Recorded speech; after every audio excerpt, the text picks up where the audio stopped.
पश्चिम बंगाल के नंदीग्राम से आप सभी लोगों का बहुत स्वागत है। मैं हूं आपके साथ चित्रा त्रिपाठी। ये वही नंदीग्राम है जो पश्चिम बंगाल की राजनीति में इस वक्त सबसे बड़ा अखाड़ा बना हुआ है। एक तरफ पश्चिम बंगाल की मुख्यमंत्री ममता बनर्जी ने यहां से चुनाव लड़ने का ऐलान कर दिया, तो दूसरी तरफ उन्हीं के सिपहसालार रहे शुभेंदु अधिकारी, जो अब बीजेपी का दामन थाम चुके हैं, उन्हें कड़ी चुनौती देने के लिए तैयार हैं। ममता बनर्जी के लिए साल 2021 इतना आसान नहीं रहने वाला।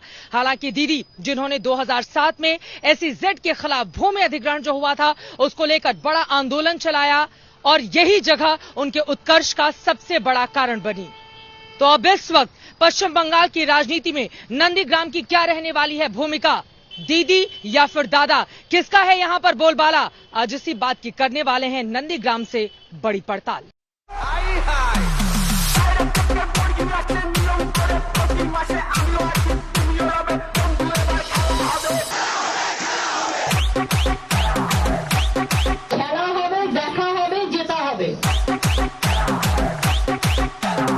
খেলা হবে নিশ্চয়ই হবে।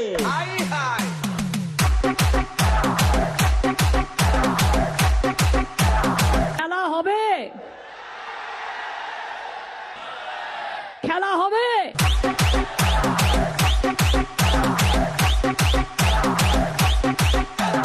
और अब तो बंगाल में বড় খেলা হবে। আমি নন্দীগ্রামে রয়েছি। আমি যখন কথা দিই কথা রাখি।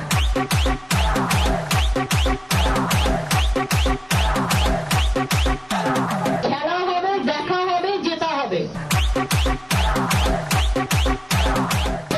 लड़ेंगे जीतेंगे। बंगाल के सबसे बड़े सियासी युद्ध का शंखनाद आज ममता बनर्जी ने इन तस्वीरों के साथ कर दिया।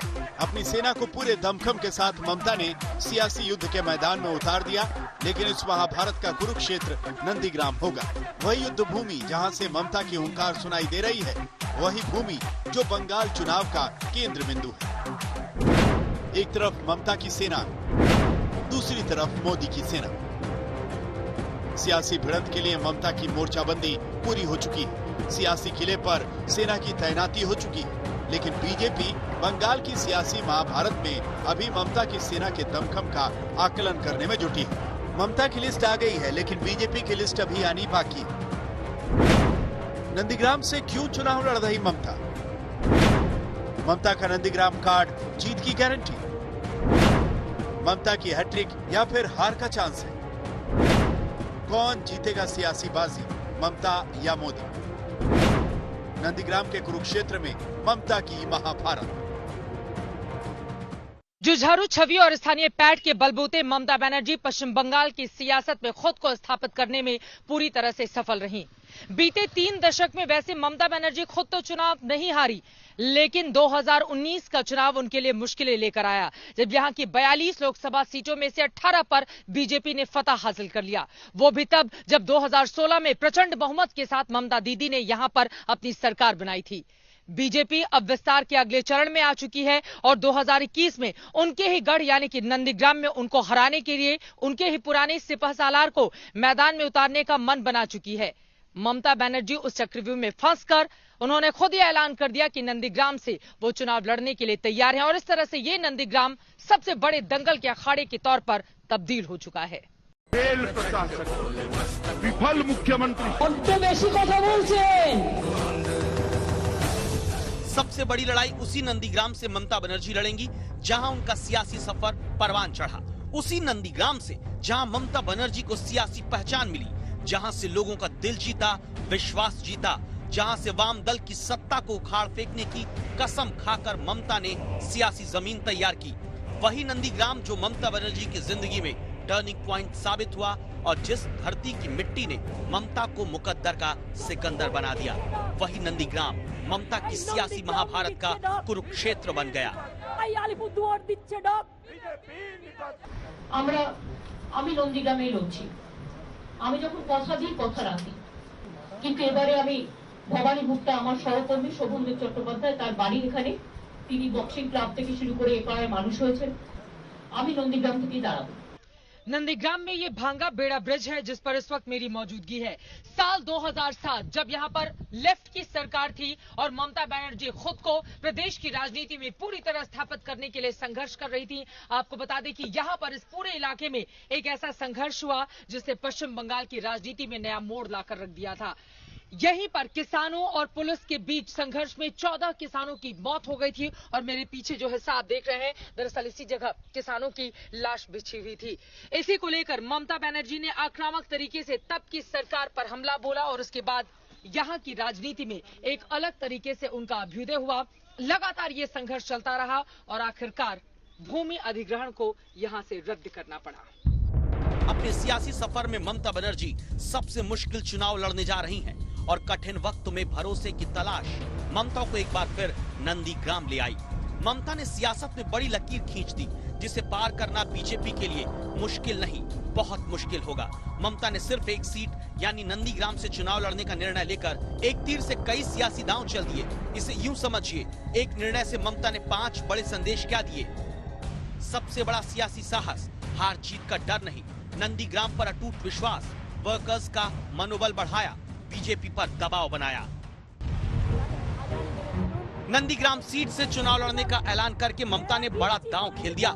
जिस शुभेंदु के दम पर बीजेपी बड़ी जीत की उम्मीद लगाई थी, उसी शुभेंदु फैक्टर को ममता अपनी सियासी छवि और लोकप्रियता से बेअसर करने की ठान चुकी है। ममता के नंदीग्राम आने के पीछे 2 बड़ी वजह है। पहली वजह 2007 में योद्धा बनकर उभरी और वजह नंबर 2 है शुभेंदु को हराकर सबक सिखाना। ये भी कहा जा रहा है कि ममता बनर्जी नंदीग्राम से चुनाव लड़ेंगी, नॉमिनेशन फाइल कर रही हैं। क्या शुभेंदु जी को वहां से उम्मीदवार बनाया जाएगा उनके खिलाफ? शुभेंदु जी का नहीं बनने का कोई कारण नहीं है, लेकिन जब तक घोषणा नहीं होता है तब तो निश्चित कुछ बोला नहीं जाएगा। ममता बनर्जी कहीं से भी लड़ सकती हैं। ममता वर्सेस शुभेंदु होने जा रहा है नंदीग्राम में, संभावना है। अब तो देखिए, टिकट ममता बनर्जी का भी लिस्ट आना चाहिए, हमारे भी लिस्ट आना चाहिए, तब पक्का होगा मामला। दरअसल नंदीग्राम सिर्फ एक नाम नहीं बल्कि बंगाल के सियासत में ममता बनर्जी के उत्थान और वाम मोर्चे के सियासी प्रस्थान का प्रतीक माना जाता है। अगर 2011 से बंगाल में ममता बनर्जी ने सत्ता की लगाम अपने हाथों में थाम रखी है तो उन्हें सियासी ताकत नंदीग्राम से मिली। यहाँ का चुनावी समीकरण समझिए। नंदीग्राम में 2006, 2011 और 2016 असेंबली चुनाव में जीत हार के साथ उम्मीदवार बड़ा फैक्टर है। 2006 में सीपीआई के मोहम्मद इलियास 48.7% वोट शेयर के साथ जीते, जबकि टीएमसी को 45.3% वोट मिला। 2011 में टीएमसी की फिरोजा बीवी 60.2% वोट के साथ विधानसभा पहुंची, जबकि सीपीआई को 34.8% वोट मिला। 2016 में नंदीग्राम से शुभेंदु चुनाव लड़े, 67.8% वोट शेयर के साथ जीते, जबकि सीपीआई के अब्दुल कबीर शेख को सिर्फ 26.5% वोट मिले।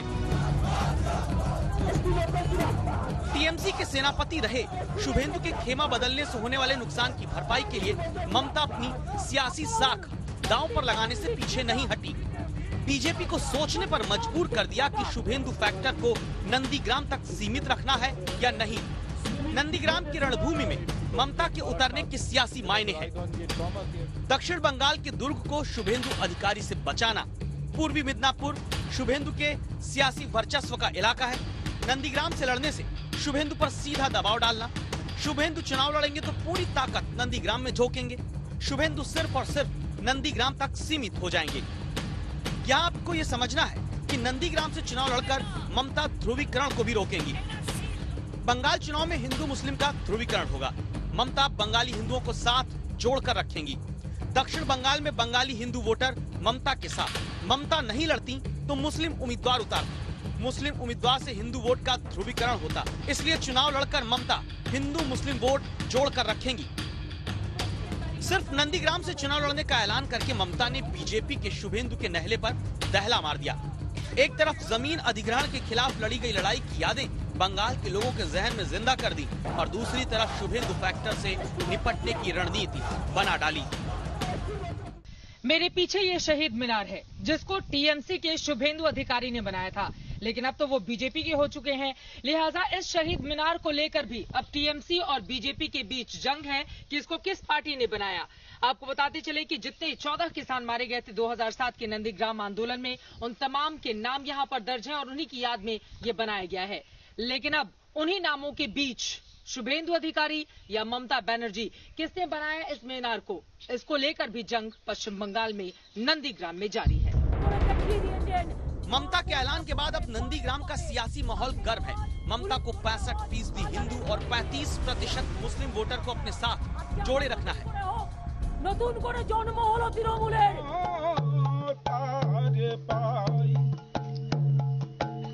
इलाका शुभेंदु का है, लेकिन प्रचंड हुंकार ममता ने भरी है।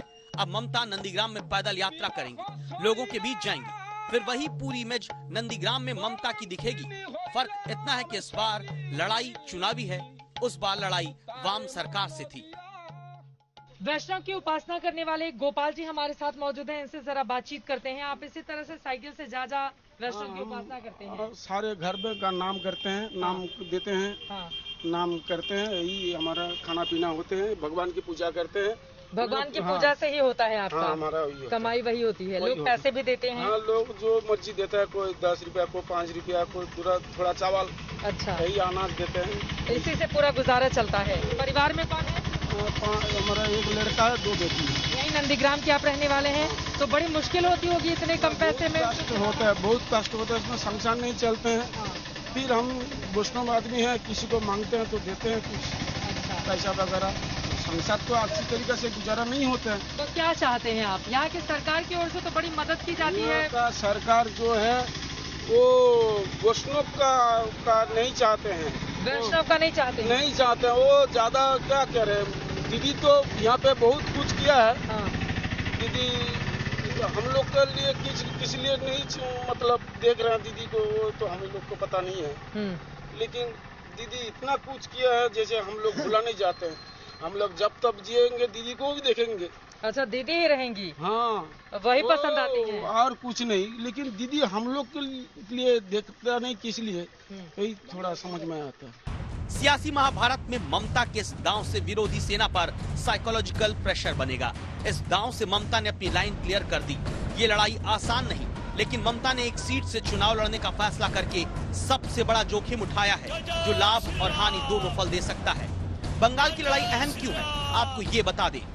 मोदी शाह से सीधी टक्कर है, मोदी लहर पर रोक लगाना है। जीत के मायने बहुत बड़े होंगे, हैट्रिक लगाने का बड़ा मौका है।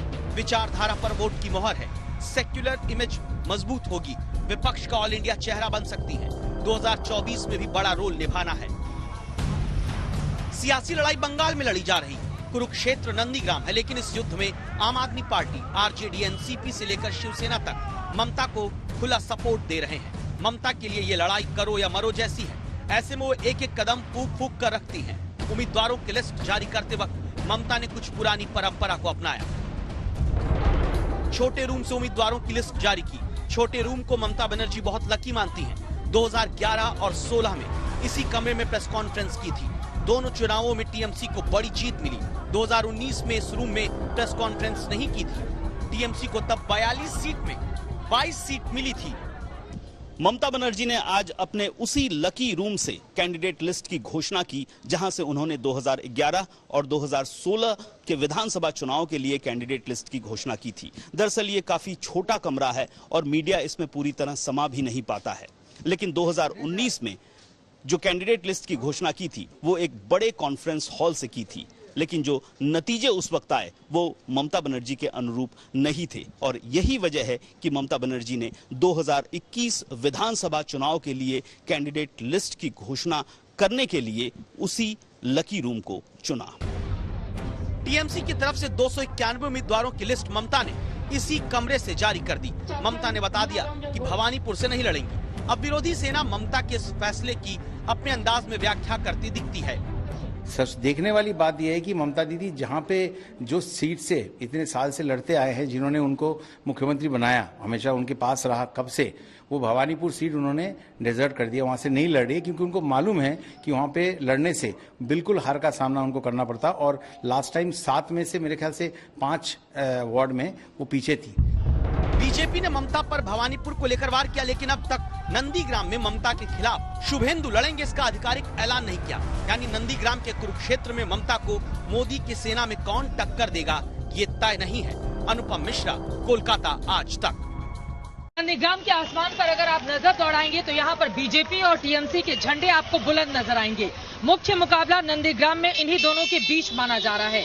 एक तरफ ममता बनर्जी ने खुद ही चुनावी मैदान में उतरने का ऐलान कर दिया, तो वहीं दूसरी तरफ माना जा रहा है कि बीजेपी में शामिल उनके पुराने सिपहसालार शुभेंदु अधिकारी नंदीग्राम की सीट से उन्हें कड़ी टक्कर दे सकते हैं और पहले ही उन्होंने 50,000 से ज्यादा वोटों से हराने का ऐलान कर दिया है ममता बनर्जी को लेकर। ममता बनर्जी ने ऐलान जंग कर दिया, मोर्चा संभाल लिया और सबसे बड़ी खबर यही है कि 10 मार्च को नंदीग्राम से ममता भरेंगी जीत की हुंकार। 10 मार्च को ममता बनर्जी नंदीग्राम में नामांकन भरेंगी। 11 मार्च को ममता नंदीग्राम में चुनावी प्रचार करेंगी। यहाँ आपको ये समझना है कि ममता के ऐलान जंग में आगे की रणनीति क्या होगी। इसे समझने के पहले हम आपको ममता बनर्जी की सियासी ताकत के बारे में बताते हैं। टीएमसी की ताकत, ममता बनर्जी का चेहरा, जीत का ट्रैक रिकॉर्ड, मोदी लहर को रोका, हर बूथ पर वर्कर, सेकुलर चेहरा, आक्रामक प्रचार, मुस्लिम वोटरों की पसंद, वोटरों पर जमीनी पकड़, टीएमसी की कमजोरी, सत्ता विरोधी लहर, हिंसा के आरोप, मुस्लिम तुष्टीकरण, पार्टी के अंदर फूट, नेताओं का दल छोड़ना, परिवारवाद के आरोप, भतीजे की कार्यशैली। बंगाल की सियासत में आज ममता बनर्जी से बड़ा चेहरा कोई दूसरा नहीं। ममता की राजनीति का अपना अलग अंदाज है। 2019 के नतीजों को लेकर उत्साहित बीजेपी बंगाल में बड़े उलटफेर की आस लगाए हुए है, लेकिन आंकड़ों को जीत और हार के तराजू पर रखें तो पलड़ा ममता का भारी नहीं आता है। आम चुनाव में टीएमसी ने 42 सीट में से 22 सीट जीती, जबकि बीजेपी ने 18 सीट। वोट शेयर की बात करें तो टीएमसी को 43.3% वोट मिला, जबकि बीजेपी को 40%। 294 संसदीय विधानसभा में साधारण बहुमत के लिए किसी पार्टी को 148 सीटों की जरूरत होती है और 2019 के नतीजे बताते हैं कि टीएमसी की हैट्रिक का चांस पूरा है। लेकिन ये मुमकिन कैसे होगा? बंगाल में बीजेपी को रोकने के लिए ममता की सियासी गणित क्या है? चुनावी मशीनरी को सीधी चुनौती दे रही ममता के कॉन्फिडेंस के पीछे क्या है? तो इसे समझने के लिए आपको ममता बनर्जी के गढ़ में जाने वाले 9 जिलों के सियासी समीकरण समझने होंगे। वही 9 जिले जो ममता बनर्जी का भाग्य तय कर देंगे। 294 विधानसभा सीटों में 178 सीटें दक्षिण बंगाल के 9 जिलों में हैं। नंबर 1 नदिया, कुल 17 विधानसभा सीट, टीएमसी ने 13 सीट जीती। नंबर 2 उत्तरी 24 परगना, कुल 33 विधानसभा सीट, टीएमसी ने 27 सीट जीती। नंबर 3 हावड़ा, कुल 16 विधानसभा सीट, टीएमसी ने 15 सीट जीती। नंबर 4 हुगली, कुल 18 विधानसभा सीट, टीएमसी ने 16 सीट जीती। नंबर 5 कोलकाता, कुल 11 विधानसभा सीट, टीएमसी ने 11 सीट जीती। नंबर 6 दक्षिण 24 परगना, कुल 31 विधानसभा सीट, टीएमसी ने 29 सीट जीती। नंबर 7 बर्धमान, कुल 25 विधानसभा सीट, टीएमसी ने 19 सीट जीती। नंबर 8 बीरभूम, कुल 11 विधानसभा सीट, टीएमसी ने 9 सीट जीती। नंबर 9 पूर्वी मिदनापुर, कुल 17 विधानसभा सीट, टीएमसी ने 13 सीट जीती। टीएमसी ने 2016 में 211 सीटें जीती थी, जिनमें से 152 सीटें सिर्फ दक्षिण बंगाल से जीती। यहाँ आपको ये भी याद रखना है कि 2016 में ममता का भेद दिखला रहा दक्षिण बंगाल 2019 में मोदी की लहर के बावजूद नहीं ढहा। ममता ने लोकसभा की कुल 22 सीटें जीती, जिसमें 19 सीटें 9 जिलों की जनता ने ममता की झोली में डाली। दक्षिण बंगाल के इसी किले को जीतने के लिए बीजेपी ने शुभेंदु अधिकारी को जिम्मा सौंपा है। यानी इस इलाके में शुभेंदु के भरोसे बीजेपी ये बार बांग्ला का सपना देख रही है। अभी शुरुआत है, आप ऑडियंस में से काफी लोग मेरे लिए कुछ सोचेंगे कि कैसे ये आदमी बोलता है, मगर 200 से ज्यादा सीटों के साथ भारतीय जनता पार्टी पूर्ण बहुमत की सरकार यहां पर बनाने जा रही है, ये निश्चित। शुभेंदु अधिकारी के होने से बीजेपी को पूर्वी मिदनापुर समेत दक्षिण बंगाल में बड़ी जीत का भरोसा है, लेकिन इसी दक्षिण बंगाल में ममता के किले को जीतना टीम मोदी के लिए भी आसान नहीं। इंद्रजीत कुंडू के साथ अनुपम मिश्र, कोलकाता, आज तक। नंदीग्राम शुभेंदु अधिकारी की कर्मभूमि है तो ममता बनर्जी के पश्चिम बंगाल में उत्थान की भूमि। आपको बताते चले 2007 में इसी धरती से दो नायक निकले, एक ममता बनर्जी, दूसरे शुभेंदु अधिकारी। तब ममता बनर्जी के आशीर्वाद से दक्षिण कोलकाता में शुभेंदु अधिकारी ने अपना वर्चस्व कायम किया और यहां से विधायक चुनकर सदन में पहुंचे थे। लेकिन अब वही शुभेंदु अधिकारी अपनी वफादारी और चोला दोनों ही बदलकर ममता बनर्जी को दे रहे हैं इसी धरती पर कड़ी और बड़ी चुनौती। नंदीग्रामे ममता बंदोपाध्याय के हाराबो, हाराबो। আমাকে দল প্রার্থী করলেও হারাবো সরাসরি, অন্য কাউকে প্রার্থী করলেও আমি পদ্ম ফুল ফুটাবো, দায়িত্বটা আমার।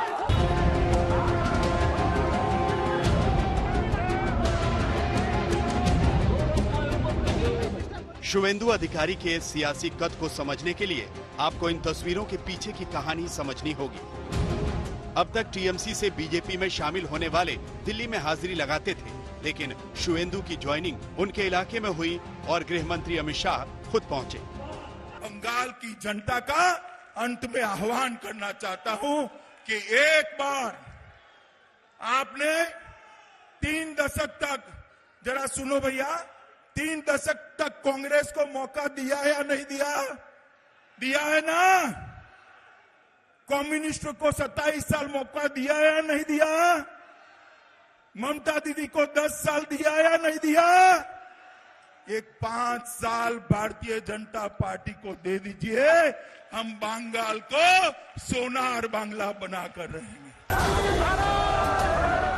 शुभेंदु अधिकारी पूर्वी मिदनापुर से आते हैं, जहां पर कई दशकों से उनके परिवार का सियासी दबदबा कायम है। ममता के नंदीग्राम आंदोलन को सफल बनाने में शुभेंदु का बड़ा रोल है। आदिवासियों में गहरी पैठ और ममता के आशीर्वाद से शुभेंदु ने आसपास की कई सीटों पर मजबूत पकड़ बनाई। कहते हैं दक्षिण बंगाल की सियासत में सबसे खरा सिक्का वही है। शुभेंदु के कद को आप ऐसे भी समझ सकते हैं कि खुद ममता को नंदीग्राम से चुनाव लड़ने का ऐलान करना पड़ा तो एक जमाने में उन्हीं के शागिर्द रहे शुभेंदु ने सीधा चैलेंज दिया। लिखे रखून, आज के सन्ध्या बेला घड़ीते टाइम दिए, डेट दिए, আপনারা লিখে রাখুন, 1/2 লাখ ভোটে যদি মাননীয়াকে হারাতে না পারি আমি রাজনীতি ছেড়ে দেব, আমি রাজনীতি ছেড়ে দেব। यहाँ आपको ये याद रखना है कि दक्षिण बंगाल ही ममता का दुर्ग है और इसी दुर्ग पर बीजेपी शुभेंदु के सहारे बड़े उलटफेर का गुड़ा भाग करने में जुटी है। ममता ने अपने पत्ते खोल दिए, लेकिन नंदीग्राम से शुभेंदु बनाम ममता का चुनावी संग्राम होगा, ये अभी पक्का नहीं दिखता। वैसे दक्षिण बंगाल में टीएमसी से आयातित 2 नए चेहरे बीजेपी में आ गए। पहला शुभेंदु अधिकारी तो दूसरा मुकुल रॉय। बड़ी बात यह है कि ममता बनर्जी की कैबिनेट से इस्तीफा देने वाले खेल मंत्री लक्ष्मी रतन शुक्ला और वन मंत्री राजीव बनर्जी भी दक्षिण बंगाल से आते हैं। क्या दक्षिण बंगाल में ममता के किले पर कमल खिलाने का कोई सीक्रेट प्लान एक्टिव है, जिसके पीछे शुभेंदु का दिमाग काम कर रहा है? पश्चिम बंगाल का सत्ता प्रतिष्ठान कोलकाता से चलता है, लेकिन नंदीग्राम इस बार ये तय करने वाला है कि सत्ता तक पहुंचेगा कौन। शह और मात का खेल लगातार जारी है। एक तरफ ममता बनर्जी का बड़ा चेहरा तो दूसरी तरफ उन्हीं के सबसे करीबी रहे शुभेंदु अधिकारी। इस बार यहां की टक्कर जोरदार रहने वाली है, लेकिन नंदीग्राम के मन में क्या चल रहा है? किसकी शह, किसकी मात? कौन है यहां के लिए खोटा और कौन है यहां के लिए खरा? ये बड़ा सवाल है। जिस नंदीग्राम में ममता बनर्जी का सेनापति बनकर शुभेंदु अधिकारी ने सियासत की सीढ़ी चढ़ी, अब उसी सीढ़ी को हथियार बनाकर शुभेंदु अधिकारी टीएमसी को हराने और बीजेपी को जिताने निकल पड़े हैं। नंदीग्राम जो एक बार फिर से राष्ट्रीय राजनीति में बड़े नाम के तौर पर छाया हुआ है। सबके जहन में सवाल है कौन जीतेगा, कौन हारेगा। लेकिन नंदीग्राम की जनता क्या सोचती है, इनके मन में क्या है?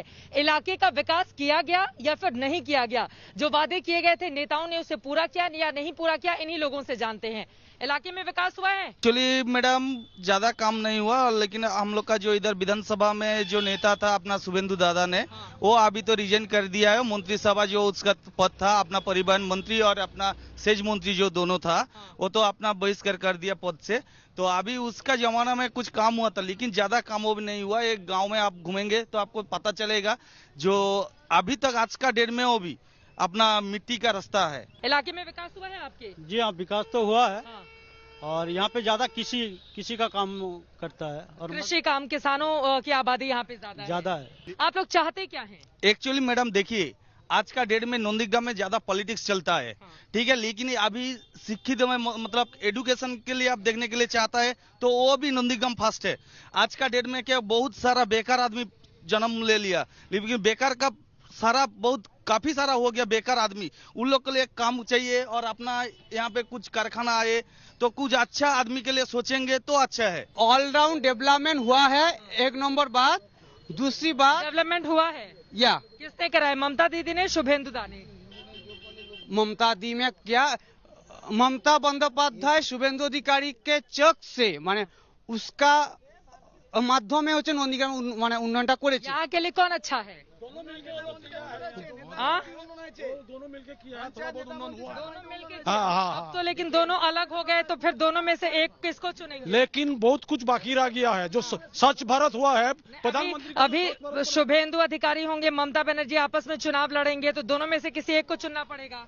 हाँ, वो तो अपना कोई सब आदमी मन में ले लिया जो कौन किसको देंगे। कौन सा यहाँ की नेता अच्छा है, पार्टी अच्छी है? देखिए, यहाँ कोई पद अवलंबन करने से ना किसी का चाप आ जाता है, पैसा रह जाता है, तो आपका पास हम एक नाम बोलेंगे, हमारा ऊपर पैसा रह जाएगा, क्यों आपको हम डिस्कस करेंगे? अच्छा, देखिए ये कह रहे हैं कि अगर हम किसी एक पार्टी का नाम लेंगे कि दूसरे आदमी की ओर से प्रेशर आ जाएगा, तो अभी ये छिपा के रखेंगे। अभी आप जो जिसको वोट देंगे वो अपना मन में ले लिया है। यहाँ के लिए, इलाके के लिए कौन सा पार्टी अच्छी है? कौन सा? इधर बीजेपी अच्छा आएगा तो अच्छा होगा। बीजेपी अच्छा है।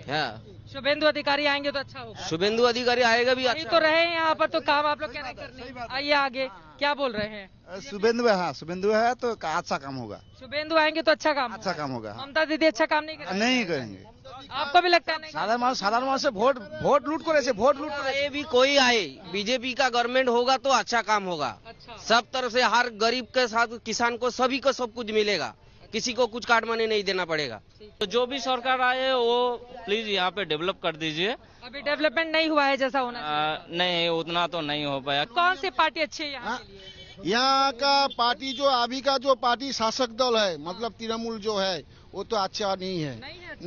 ये जो स्वास्थ्य बीमा का जो अभी जो घोषणा किया है हमारा माननीय मुख्यमंत्री जी, तो स्वास्थ्य बीमा का क्या हाल है? ग्राम से ही ममता बनर्जी इतनी बड़ी नेता बन गई, उन्होंने 2007 में जो बराबर है, लेकिन हम लोग को क्या सूचना दिया था, जो हमको वोट दो, हम नंदीग्राम के लिए कुछ भी करेगा। क्या किया? आज तक कुछ नहीं किया। एक शिल्प आया, नहीं आया। जो शिल्प होना था वो भी नहीं हुआ। सिंगुल के लिए क्या किया? टाटा भाग गया। टाटा को लेके आया? नहीं लेके आया। अभी शुभेंदु जी आएगा बीजेपी में, तो शुभेंदु आएगा, मोदी जी आएगा, तो हमारा बीजेपी अच्छा होगा। बीजेपी अच्छा होगा। अगर नंदीग्राम में अगर बीजेपी आएगा तो सबसे अच्छा बनेगा। आम चुनावों में 12 सीटें गंवाने के बाद तृणमूल प्रमुख ममता बनर्जी ने यह सबक लिया कि राज्य की राजनीति में विपक्ष को खत्म करके उन्होंने एक तरह की राजनीतिक शून्यता पैदा कर दी, जिसको आक्रामक बीजेपी ने बड़ी ही दक्षता के साथ भर दिया। यही कारण है कि अब विधानसभा चुनावों के मद्देनजर मोदी का रथ रोकने के लिए सेक्युलर दलों के एक साथ आने को लेकर मंथन लगातार जारी है। बनर्जी ईश्वर और अल्लाहर नामे शपथ करितेछि, নন্দীগ্রাম দিচ্ছে ডাক, বিজেপি তৃণমূল তাকেই টিকিট দেবে। এত প্রাইম মিনিস্টার মিথ্যে বলে, এত মিথ্যে ছি। प्रधानमंत्री नरेंद्र मोदी को बार बार बंगाल की धरती से ममता बनर्जी आपको चुनौती देती हुई दिखाई देंगी। विपक्ष को एकजुट करना हो या केंद्र सरकार की नीतियों की खुल्लम खुल्ला आलोचना, ममता हमेशा अग्रिम पंक्ति में खड़ी रही। उनकी शख्सियत में विपक्ष को एक धागे में पिरोने की क्षमताओं की चर्चा का जन्म इन तस्वीरों से हुआ। भले ही ममता पर वामदल से लेकर बीजेपी तक मुस्लिम तुष्टीकरण के आरोप लगाती हों, लेकिन ममता की छवि एक सेकुलर नेता की है। टीएमसी के वोट शेयर पैटर्न को देखें तो बंगाल के हिंदू और मुस्लिम की पहली पसंद ममता है। इसे आप यूं समझ सकते हैं कि ममता की सियासी ताकत के पीछे दक्षिण बंगाल के 9 जिले हैं, वही 9 जिले जहां से टीएमसी छप्पर फाड़कर सीटें जीतती आई है। सबसे पहले आप उन जिलों के नाम और वहां का धर्म कांटा समझिए। नादिया 72.15% हिंदू, 26.76% मुसलमान।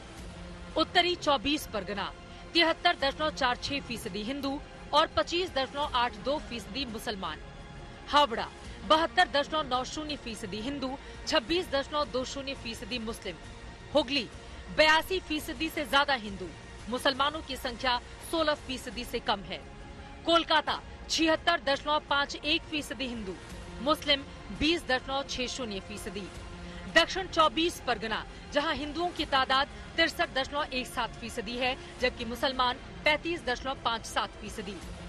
बर्धमान 77.85% हिंदू हैं, जबकि मुसलमान 21% से कम यानी कि 20.73%। वीरभूमि 62.29% हिंदू, जबकि मुस्लिम 37%। और पूर्वी मेदिनीपुर 84% से ज्यादा हिंदू और तकरीबन 14.5% मुसलमान।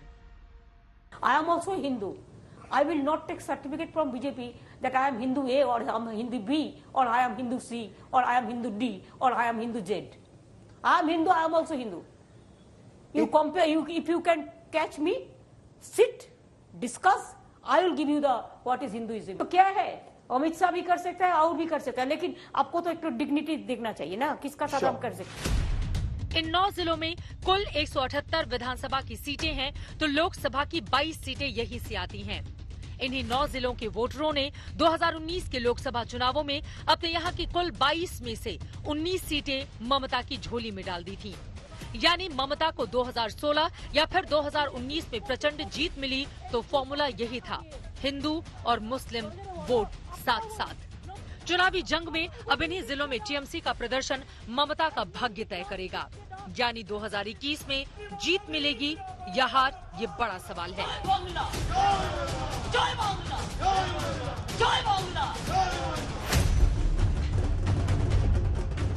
ममता के इसी गढ़ को जीतने के लिए बीजेपी ने 9 जिलों में पूरी ताकत झोंक रखी है। अमित शाह से लेकर नड्डा तक दक्षिण बंगाल का दौरा कर चुके हैं। और तो और इसी इलाके में प्रभावशाली नेताओं की बीजेपी में एंट्री कराई जा रही है। मकसद है ममता के वफादारों को अपने पाले में लाकर टीएमसी का किला जीतना। दक्षिण बंगाल के आदिवासी इलाकों में शुभेंदु अधिकारी की अच्छी पकड़ है। আমি ছাত্র রাজনীতি থেকে উঠে এই জায়গায় এসেছি, সিঁড়ি দিয়ে উঠতে উঠতে এসেছি। আমাকে বিশ্বাসঘাতক বলছে, কে বলছে? शुभेंदु जैसे टीएमसी दिग्गजों की दलबदल से उत्साहित बीजेपी को विश्वास है कि उसका एक बार बांग्ला सपना पूरा होगा।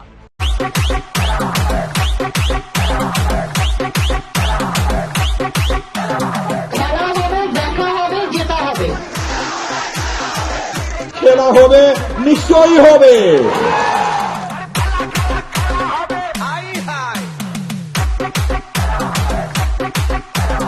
খেলা হবে, খেলা হবে, খেলা হবে, খেলা হবে।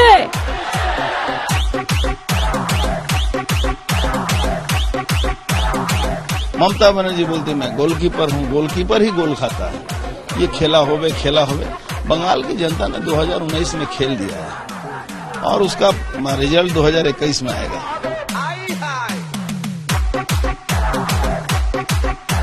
मारेगा मारेगा, गोली मारो गोली मारो। इतना गोली मत मारो, कभी कभी गोली उधर जाने के लिए दूसरा तरफ पीछे भी आ जाता है।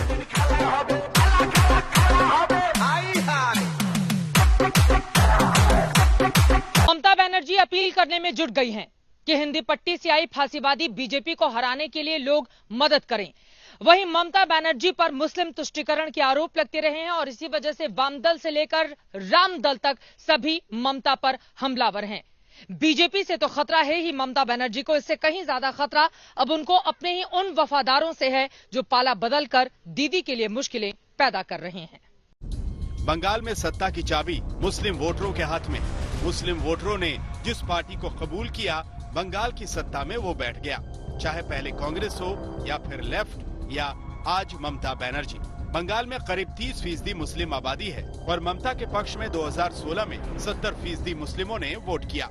सारी लड़ाई के केंद्र बिंदु में चुनाव का मुस्लिम कार्ड है। पश्चिम बंगाल में 125 विधानसभा सीटें हैं, जहां मुस्लिम आबादी 20% या उससे ज्यादा है।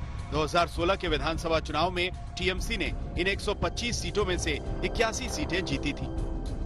इंसान को जय हो, इंसान का जय हो। मुस्लिमों के गढ़ में ममता बनर्जी का वर्चस्व बीते 10 वर्षों से रहा है।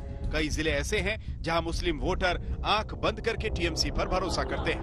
जय बांग्ला, जय भारत, जय भारत, जय भारत। रायगंज, मालदा उत्तर, कूच बिहार, बीरभूम, बोलपुर, जाधवपुर, उलुबेड़िया, डायमंड हार्बर, मालदा दक्षिण, जंगीपुर, मुर्शिदाबाद, बहरामपुर, कृष्णानगर, बर्दवान, दुर्गापुर, बशीरहाट, जयनगर, मथुरापुर। बंगाल के विधानसभा और लोकसभा चुनाव में ट्रेंड यही बताते हैं कि मुस्लिम पूरी तरह से ममता के साथ थे। 2006 तक मुस्लिम मतदाता वाम मोर्चे के साथ रहे और सत्ता उनके हाथ में रही। लेकिन 2009 लोकसभा चुनाव में ट्रेंड बदला, जब कांग्रेस तृणमूल गठबंधन ने 60% मुस्लिम बहुल सीटें जीतकर 42 में से 26 सीटें अपने नाम की। ऐसे ही 2011 विधानसभा में कांग्रेस तृणमूल ने गठबंधन किया, लेकिन 2011 के बाद जब कांग्रेस के साथ ममता का गठबंधन टूटा तो 2014 और 2019 लोकसभा हो या फिर 2016 विधानसभा, ममता मुस्लिम मतदाताओं की पहली पसंद बन गई। बीते 7 दशक में ये पहला ऐसा चुनाव है जब यहां की बड़ी पार्टियां रहीं लेफ्ट और कांग्रेस अपने वजूद की लड़ाई लड़ रही हैं, जबकि 2 दशक पुरानी टीएमसी और 4 दशक पुरानी बीजेपी के बीच ही मुख्य मुकाबला यहां का माना जा रहा है। कड़ी और बड़ी टक्कर के लिए ये नंदीग्राम भी पूरी तरह से तैयार हो चुका है और इस बार सत्ता का केंद्र यहीं से तय होना है। लेकिन सबसे बड़ा सवाल है, नंदीग्राम की सियासी कुर्सी पर कौन बैठेगा, ममता बनर्जी या जिस तरह का दांव चला है शुभेंदु अधिकारी की ओर से। हालांकि अभी इसका ऐलान होना बाकी है। वहीं चुनावी ऐलाने जंग के पहले तुरूप का इक्का नंदीग्राम साबित होगा, जिसको लेकर अपनी अपनी पार्टियों के या अपने अपने दावे हैं। आगे क्या होता है, इस पर रहेगी आज तक की नजर। नंदीग्राम से अभी के लिए बस इतना ही। देश और दुनिया की बाकी खबरों के लिए आप देखते रहिए आज तक।